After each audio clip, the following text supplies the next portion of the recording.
Revenons au tric-trac.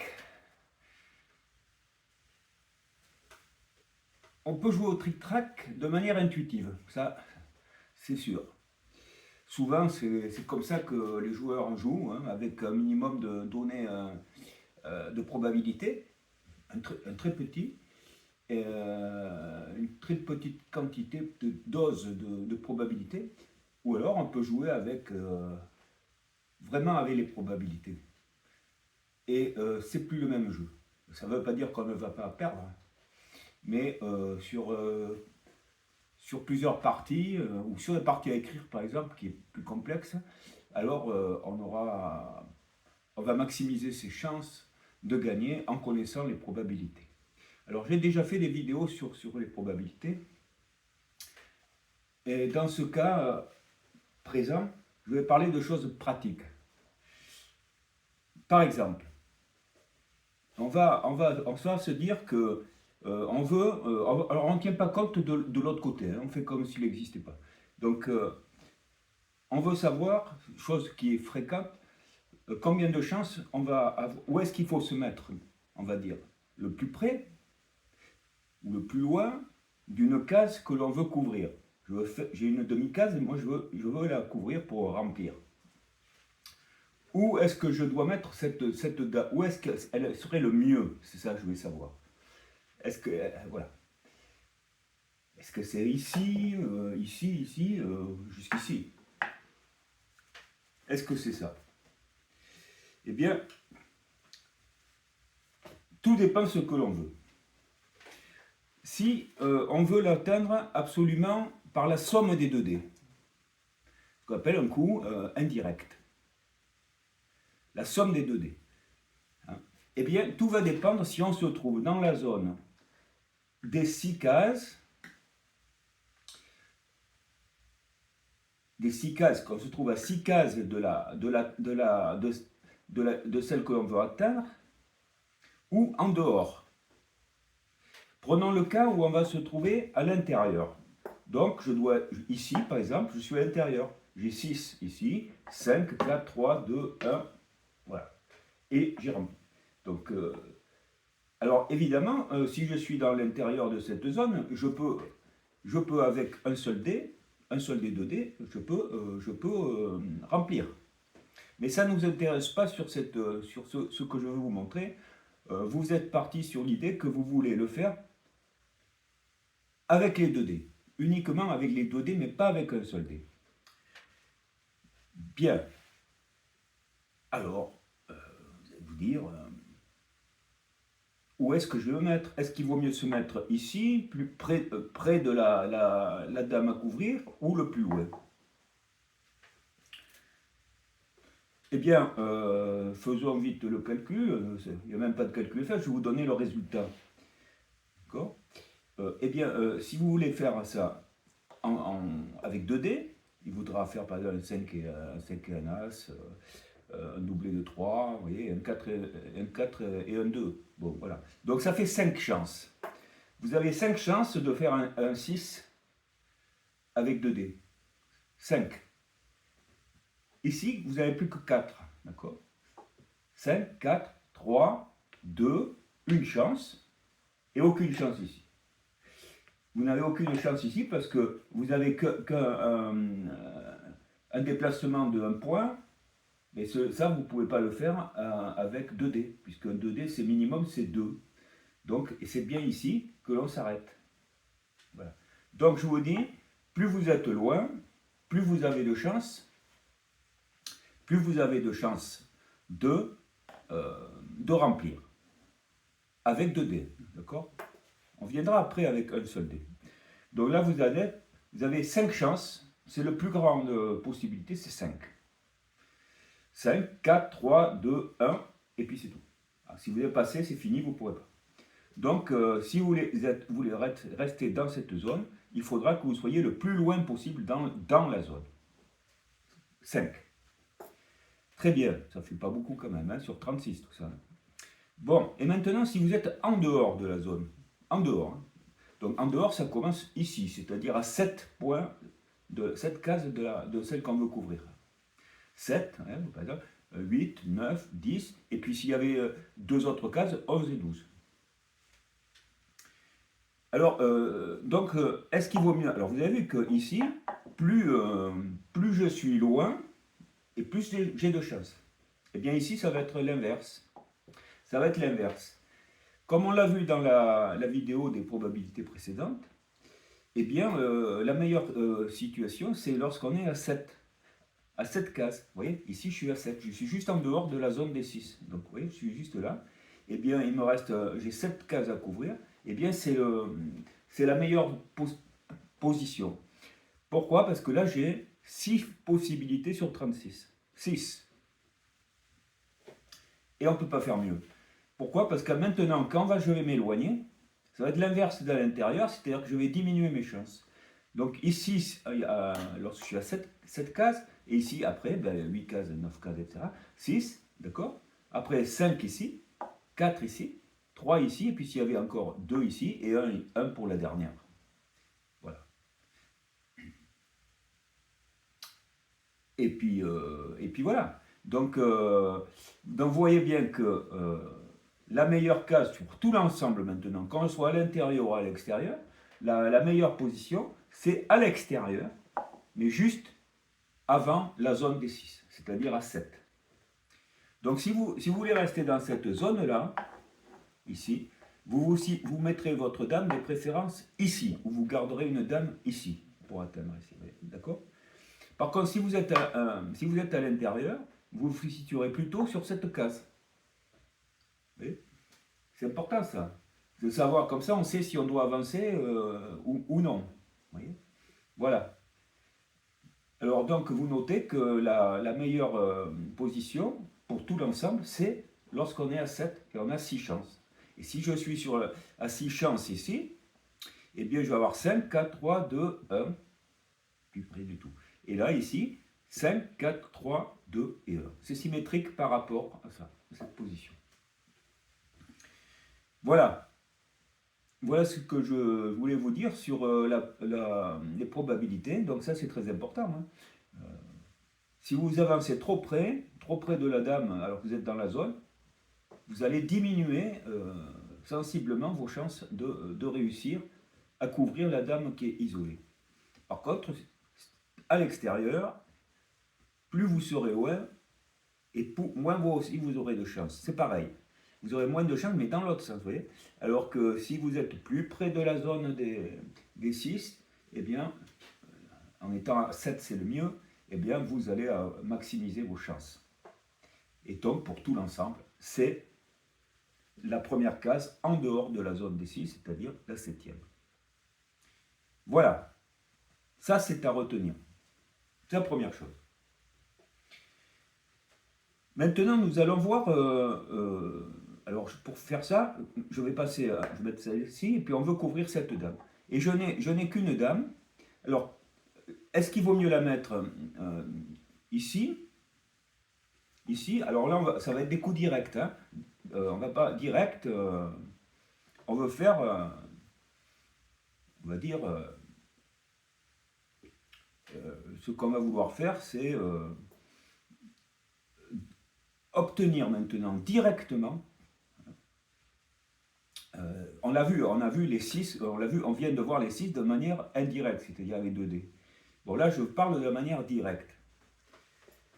Bon, alors, directement, c'est-à-dire que j'ai un dé que là, par exemple, il faudrait que j'ai un dé, au moins un dé qui fasse 6. Oui. Si j'ai 2, c'est pareil. Hein.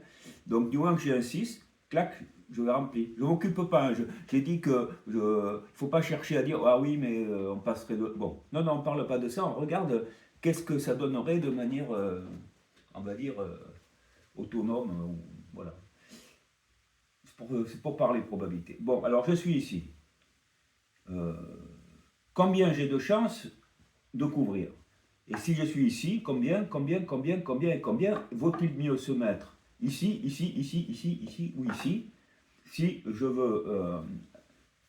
veux couvrir directement, c'est-à-dire avec un seul dé, avec la valeur d'un seul dé, la dame qui est isolée. Bon, alors, tout à l'heure on a vu, hein, que ça dépendait si que lorsqu'on était dans la zone, eh ben, il fallait être le plus loin possible. Voilà. Bon, donc là, ça serait bien, hein. Par coup indirect, c'est-à-dire avec deux dames, avec deux dés, eh bien, là, je suis optimisé, c'est optimisé, d'accord. Mais par coup direct maintenant, on ne parle plus de coup indirect. Eh bien, je vais vous dire, que vous soyez ici, ici, ici, ici, ici ou ici, c'est pareil. Vous pouvez vous mettre n'importe où, vous avez autant de chances d'aller couvrir cette dame. Et combien vous avez de chances? Vous en avez 11. En coup direct, vous avez 11 chances, quel que soit l'endroit où vous vous mettez. Ça ne joue pas. Voilà. Donc là, c'est pas la peine de se prendre la tête sur ce sujet-là. Maintenant, nous allons voir lorsque, et ça ne s'applique bien entendu que si on est dans la zone des 6 cases, eh bien, comment ça se passe par coup à la fois direct et indirect. C'est-à-dire combien de chances maintenant vous avez d'aller couvrir cette dame. Lancez les dés, combien de chances vous avez de l'obtenir. Que ce soit direct ou indirect. Alors on a vu les deux, hein, d'accord. Eh bien, je vais vous faire le résultat de l'agglomération des deux, et ça va donner quoi? Je vous donne le résultat. Alors c'est pas compliqué. Le calcul est très simple. Il suffit de prendre le nombre 10, d'accord, et vous lui ajoutez la valeur du dé nécessaire, enfin du nombre de points nécessaires pour rejoindre cette case. Par exemple ici, je suis à 6 cases, il me faudra 16. Il me faudra 16 chances. J'aurai 16 chances. Pour faire ce 6, comme je dois faire 6, j'aurai 16 chances. C'est 10 plus 6. 16, 15, 14. D'accord? 14, 13, 12 et 11. Alors là, on voit quoi? 11, c'est quoi? Ben, on a vu que 11, c'était le nombre de chances pour un coup direct. Et donc, ça veut dire qu'il n'y a pas de coup indirect. Ben oui, c'est ce qu'on a vu tout à l'heure. On ne peut pas faire un coup indirect, c'est-à-dire avec 2 dés, pour faire un seul point. Ce n'est pas possible. Voilà. Donc, c'est bien la somme ça va être la somme des coups directs et indirects. Coups directs, on a vu c'est 11, quel que soit l'endroit, et on rajoute le nombre pour les coups directs. Et les coups indirects, on ajoute les deux. On a les deux sommes de points, et puis voilà. La somme des deux probabilités, puis c'est tout. Voilà. Alors, ça se calcule donc d'une manière très simple. 10 plus le nombre de points à faire pour rejoindre l'objectif qui est la demi-case. Donc dans ce cas-là, c'est logique, on va se retrouver à se mettre le plus loin possible en restant dans la zone. Puisque de toute façon, si on était, admettons, c'était celle-ci, d'accord. Donc ça voudrait dire que je pourrais être ici, voilà, j'ai 11, d'accord, 12, 13, 14, 15, d'accord, et 16 chances. Bien, j'ai 16 chances pour arriver ici, donc c'est ici qu'il faut être. Parce que si je sors de la zone, on ne parle plus des 11 points là, dont on a parlé pour les coups directs, il n'y en a plus, puisque c'est que des coups indirects, et là on rentre dans le système de probabilité pour les cases qui sont situées en dehors de la zone des 6 cases. Donc là je suis en dehors, mais c'est ma meilleure solution quand même, puisque là je suis juste à l'extérieur, donc à 7 cases de celles que je veux atteindre. Eh bien, on a vu que c'était la meilleure. Lorsqu'en dehors, c'était qu'elle a 6. Voilà. Donc, vous voyez que 6, hein, oui. Donc, ici, j'ai dit j'avais 16. La 6, ça fait 16. Et là, je tombe où? Je tombe à 6. Je perds 10 d'un coup. Vous avez 10 chances de moins ici qu'ici. Bon, vous voyez, ça, c'est des choses qu'il faut prendre en compte. Hein. C'est pas forcément intuitif, vous voyez ça? Donc c'est souvent, on gagne, quand on ne tient pas compte des probabilités, on peut dire qu'on gagne vraiment par chance, quoi. C'est le hasard total, quoi. Bon, avec l'expérience, on repère les coups qui marchent mieux. Mais bon, si on tient compte des calculs, c'est bien plus pratique quand même. Vous voyez, rien que là, c'est pratique. Là, vous avez quand même 16 chances. 16 chances sur 36. C'est pas un coup sur deux quand même. Hein. Mais bon, c'est comme ça. Alors qu'ici, là, vous n'avez plus que 6 chances sur 36. Et 6 chances sur 36, ça fait une chance sur 6.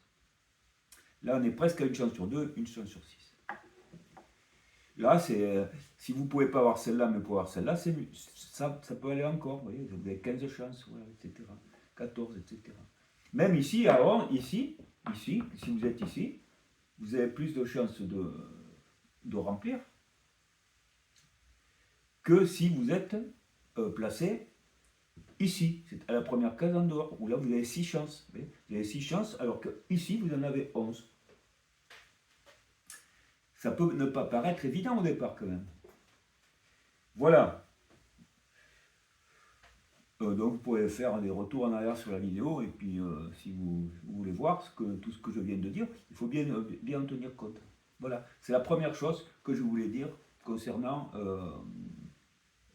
les meilleures positions pour placer une dame seule hein, pour rejoindre une case isolée. Ici, ça consisterait à remplir. Voilà. De quoi va-t-on parler maintenant? Eh bien, on va parler de choses qui sont très intéressantes. Je vais prendre le papier parce que là, on va parler d'autre chose. C'est-à-dire, c'est pas vraiment autre chose. On va continuer à parler de la même chose, mais tout en restant, toujours en restant maintenant dans la zone. Donc d'ailleurs, pour simplifier, je vais faire comme ça, pour rester dans la zone des 6 cases. Là, voilà la zone des 6 cases. On reste dans la zone des 6 cases, comme on vient de voir, et on va se poser la question, où vaut-il mieux que soit placée, non plus cette fois une seule dame, comme on vient de voir, où c'était 10 plus la valeur du dé, la probabilité d'atteindre, et bien maintenant, on va voir avec 2 dames. D'accord? Même chose, je veux remplir, et cette fois-ci, je n'ai pas une dame, mais j'en ai 2. Où faut-il qu'elle soit placée? Alors, je vous donne le résultat. Pas d'écrire les calculs. Je vous donne le résultat des calculs. On a vu que c'était 10 plus le dé lorsqu'il n'y en a qu'une. Lorsqu'il y en a 2, ça va être 16. 16. Vous voyez? Évidemment, le nombre de chances va augmenter. Hein. Et bien, il augmente parce qu'il va être 16 plus la valeur du dé. 16 plus la valeur du dé. Bien. Vous voyez que là, c'est très intéressant. Je prends un exemple.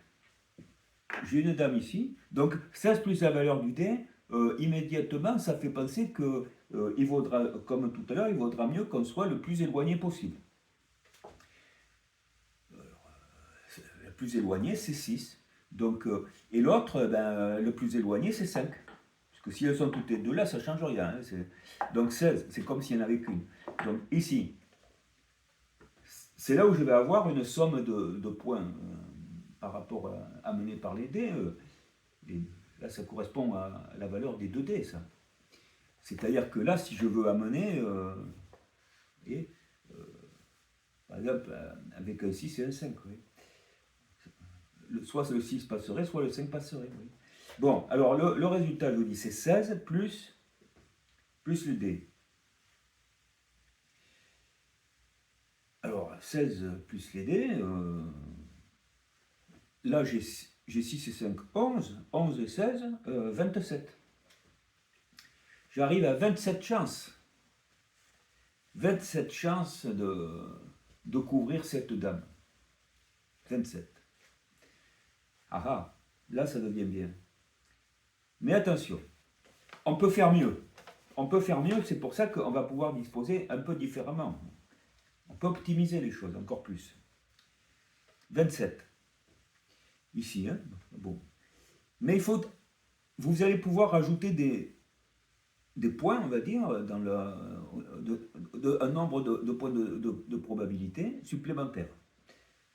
Vous allez rajouter un point si une dame est placée à la moitié de la distance de la plus haute. Bon, par exemple, ici, c'est 6. Si j'ai une dame placée à 3, ici, vous voyez, comme ça, 6, 3, voilà, eh bien, vous gagnez un point. Vous allez gagner un point. Vous allez rajouter un point, je veux dire, vous n'avez pas par rapport à ce que je viens de dire, mais vous allez rajouter un point à la somme des 2 dés. Là, par exemple, j'ai 6 et 3 qui font 9, plus un point parce que je suis à mi-chemin, 9 et un 10. J'ai 10 points plus 16, ça fait 26. Voilà, vous êtes à 26. Vous voyez, tout à l'heure, on était à 27. Ici, j'étais à 27, mais ici, je suis à 26. Oui. Alors que si je suis placé, par exemple ici, on fait le calcul encore, 6 et 1 font 7, 7, là, il n'y a rien, on n'est pas au milieu, bon, 7 et 16, 23. Là, on a 23 chances. Donc, vous voyez qu'avec avec deux dames, vous allez avoir quand même beaucoup de chances de remplir. Mais vous n'avez pas 36 chances. Hein. Bon, 27, ça semble le maximum quand même. Alors maintenant, voyons si j'ai mes 2 dames ici. Je fais des exercices. Là. Donc combien j'ai de points là? Ben là j'ai 2 et 1, 3. J'ai 3 points. Mais celle-ci est placée à mi-chemin de celle-là. Donc je rajoute 1. Donc j'ai 4 points. À ces 4 points, je rajoute 16. 16 et 4, 20. Donc vous voyez que quand même ici j'ai 20. Hein. Donc là j'ai 20 points. Si j'avais été ici, dernier exercice, hein, combien je vais avoir? Pour le faire rapidement, mais je vous fais le détail. 3 et 1, 4. D'accord? 4, mais on n'est pas à mi-chemin, ça fait que 4. 4 et 16, 20. C'est-à-dire que si je suis ici, j'ai 20 chances. Si je suis ici, j'ai 20 chances. Voilà. Vous voyez? C'est comme ça que ça fonctionne. Donc parfois, voyez, on pourrait penser que ça, c'est moins bon que ça. Mais non, c'est pareil. C'est pareil. Il y a la même probabilité. Bon. Allez, qu'est-ce qu'il nous reste à voir? Donc vous avez vu, là, c'est 10 lorsqu'il n'y a qu'un dé, qu'il faut, la constante est de 10. Lorsqu'il y en a 2, ça va être 16, plus ce bonus, hein, si on est placé à la moitié de la distance de la plus haute. Et donc le seul bonus, c'est 1, voilà. 16. Et maintenant, on peut se poser, mais qu'est-ce qui va se passer si j'en ai 3 dames maintenant? J'ai 3 dames. J'ai 3 dames et je me pose la question, où est-ce qu'il faut que je les mette? Alors là, vous allez prendre 18. On a eu 10, 16 et maintenant c'est 18. Donc on augmente encore. Et vous allez rajouter la valeur des dés. D'accord? Nécessaire. Des dés nécessaires pour obtenir direct. Hein? Des distances directes. Bon. Alors, comment faire pour calculer? Bon, prenons un cas, toujours pareil, celui-ci. Combien j'ai de points ici? Donc, 6 et 5, 11, 11 et 4, 15. 15 auquel je rajoute 18. Alors, ça fait 33. Vous voyez là, j'ai 33 chances. J'ai 33 chances sur 36 d'atteindre ici. 33. Y a-t-il des bonus? Ben oui, il y a aussi des bonus. Il y a le même bonus d'un point si une dame est située à mi-distance d'une autre. C'est possible. Vous l'avez rajouté aussi. Et puis, attention, c'est qu'il y a un autre bonus encore plus fort qui, lui, va être de 2 points. Si les 2 dames les plus proches de l'objectif, si vous additionnez leur valeur, leur distance, vous allez obtenir celle de la plus éloignée. un exemple. Si j'ai une dame ici, une deuxième ici, une troisième ici, que va-t-il se passer? Alors, j'observe que cette dame ici est située à mi-distance de celle-là. Donc j'ai un point ici. J'ai un point parce que, à cause de cette disposition. Mais j'ai aussi 2 points de plus parce que ici, j'ai 2 plus 1 égale 3, c'est la valeur de la distance de la plus haute. Donc j'ai donc 2 points. 2 points plus 1, 3 points. Donc je me souviens que j'ai 3 points. Donc je suis parti donc, de 18 qui est la constante et je rajoute ces 3 points de bonus déjà. Ça fait 21. Et à 21, je vais rajouter le total des distances ici. C'est quoi? 3 et de 5 et un 6. Voilà. 21 et 6, 27. Ici, vous avez 27 chances de remplir. Voilà. Voilà, je pense que je vous ai montré 2 exemples, mais vous pouvez en faire autant que vous voulez. Et retenir ensuite les meilleures positions. On voit quand même que c'est bien par là que ça se passe. Là, on avait dit 33. Hein. Qu'est-ce que je pourrais voir qu'est-ce qu'on pourrait faire Là, je suis à 6, hein, d'accord. Je pourrais en avoir une ici à 3. Mais vous voyez, c'est pas évident, hein, parce que 3, ça va me donner un bonus de 1, mais bon, là, j'ai perdu 2, je rajoute 1, donc j'ai perdu 1, vous voyez. Après, il vous reste cette dame. Ben, vous ne pourrez pas faire une addition avec ça, c'est pas possible. Oui. Alors après, vous avez cette solution-là, 6, 4, 2. La 6, 4, 2, c'est vrai, c'est le nombre qui revient souvent, ça. 6, 4, 2. Alors qu'est-ce que nous dit le 6, 4, 2? Bon, le 6, 4, 2, il va nous dire quoi? Celui-là est intéressant quand même, parce qu'on voit tout de suite que le 4 et le 2 additionnés font le 6. 2 points de bonus. Mais c'est pas tout. On voit que le 2 est à mi-distance du 4, donc un point de plus. Donc j'ai 3 points de bonus ici. Avec ça, j'ai 3 points de bonus. Bon, 3 points de bonus. Et ça fait 18 et 3, 21. J'ai 21 points. Et puis je rajoute les valeurs ici. D'accord? 6, 4, 10, bien sûr, et de 12. Ça nous fait combien? 33. Vous voyez que cette position-là est aussi bonne que celle-ci. 33 ici. 6, 4, 2, 33 aussi. Voilà. Je vous ai tout dit sur les probabilités qui permettent de savoir combien de chances on a pour couvrir une dame isolée ou remplir, si vous voulez, finir de remplir. D'abord, on a vu par nombre indirect avec 2D. Ensuite, on a vu par nombre direct seul. Et ensuite, on a vu par nombre direct plus nombre indirect, c'est-à-dire toutes les chances possibles, avec une seule dame, avec 2 dames ou avec 3 dames. On a vu tout ça. Donc les nombres à se rappeler, c'est avec un seul dé, c'est 10 plus la valeur du dé. Avec 2 dames, ça va être 16 plus la valeur des 2 dés. Et avec 3 dames, ça va être 18 et la valeur des 3 dés. Plus les bonus. Dans les 2 cas, puisque ce ne concerne que 2 dames et 3 dames, bien entendu, ça va être lorsque une dame est placée à mi-chemin d'une autre. Puis, voilà. À ce moment-là, vous avez un point de bonus. Ça, c'est systématique. Hein. Et dans le dernier cas, ben, vous additionnez encore 2 points de bonus si 2 dames, la somme des distances de 2 dames est égale à la distance de la plus haute. Voilà. Comme ici.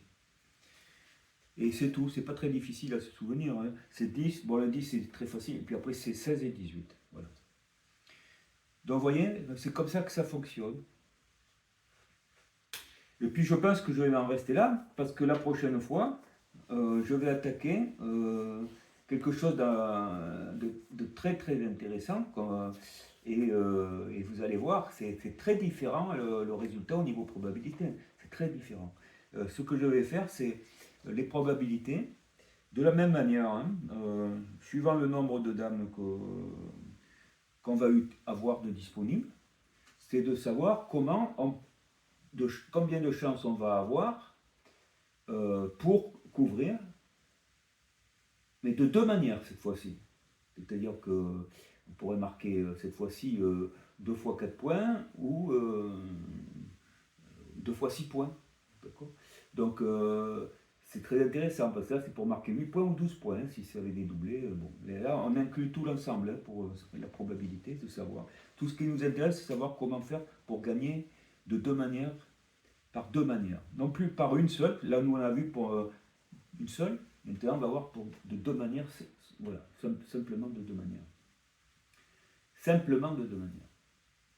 Voilà. On veut absolument gagner de deux manières. Où est-ce qu'il faut se mettre? Et vous allez voir que ça change tout. Vraiment tout. Mais ça sera pour une autre vidéo, la prochaine. Et d'où je tiens toutes ces choses-là, ces calculs, eh ben c'est les traités du 19e siècle. Hein. C'est les traités du 19e siècle. Alors voilà, c'est le traité du jeu de tric-trac là, de Guiton. Et ce fameux traité complet du jeu de tric-trac inclut donc les calculs, les résultats de calcul en tout cas, de probabilité dont je viens de vous parler. Voilà. Donc ça date donc de 1816, ça c'est la deuxième édition de 1822, un excellent traité. Et, mais il ne faut pas oublier de citer celui de Pierre-Marie Michel le peintre, voilà, qui lui, entre la première édition de Guiton et la deuxième, donc en 1818, a sorti aussi son traité, dans lequel il a aussi établi les calculs, les mêmes résultats. Et ça a été une espèce de petite guerre parce que Pierre-Marie Michel le peintre, lui, il s'est dit que c'est lui qui les avait trouvés le premier.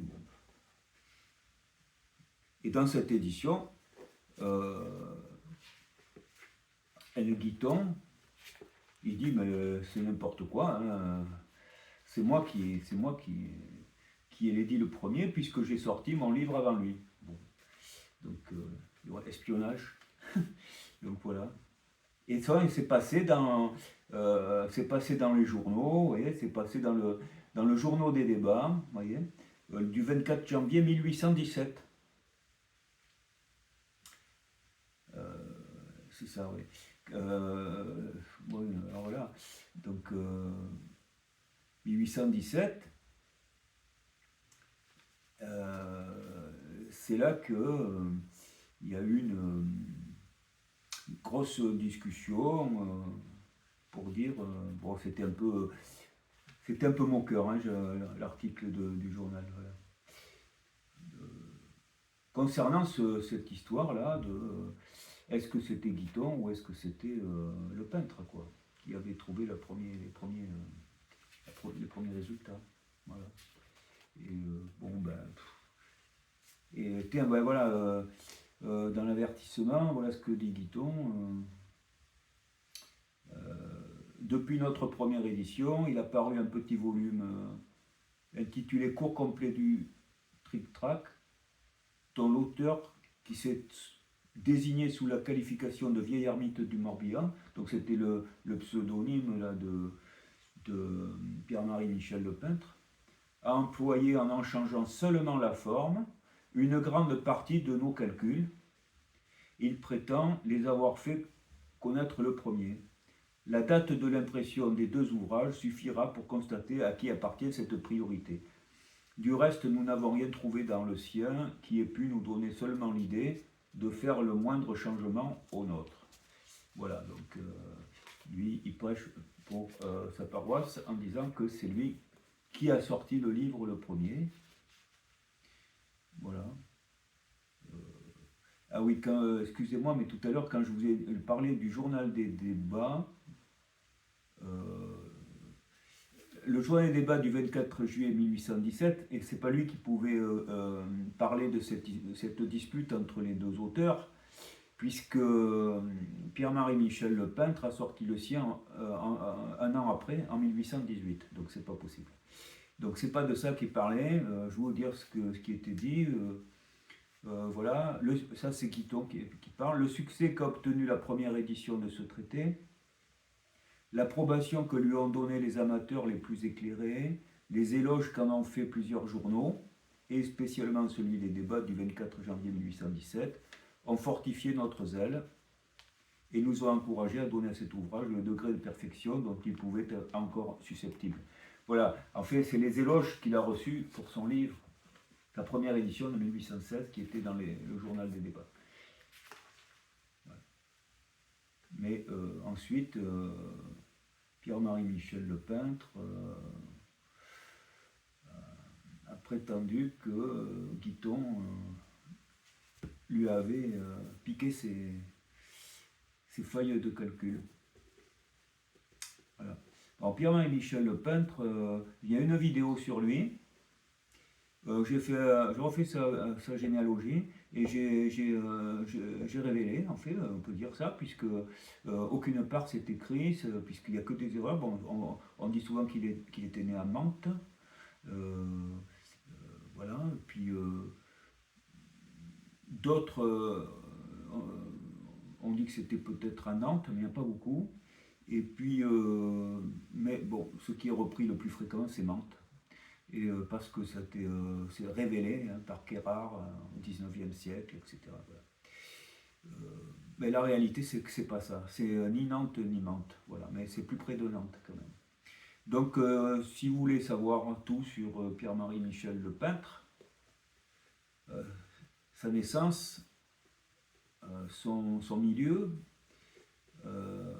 sa mort, puis une anecdote, eh ben, vous allez voir cette vidéo sur les auteurs. Et vous allez voir à Pierre-Marie Michel le peintre. Voilà. Quant à Guiton,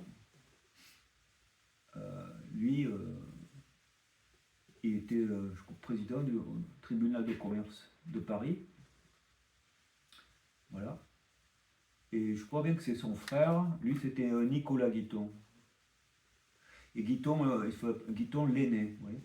Et bon, il y a un frère et, qui a fait partie des fondateurs de la Caisse d'épargne. Voilà. Voilà ce que c'était. Alors, il ne faut pas s'étonner qu'il soit très très bien écrit ce livre et que c'est quelqu'un qui connaisse bien les lois. On peut dire que toutes les règles qui sont dedans sont très très très bien détaillées. Hein. Vraiment, c'est très très précis dans tous les détails. Hein. Parfois, c'est un peu bon. Ça fait beaucoup, hein, mais bon, quand on commence à évoluer dans le jeu, on peut se pencher là-dessus, hein, bien sûr.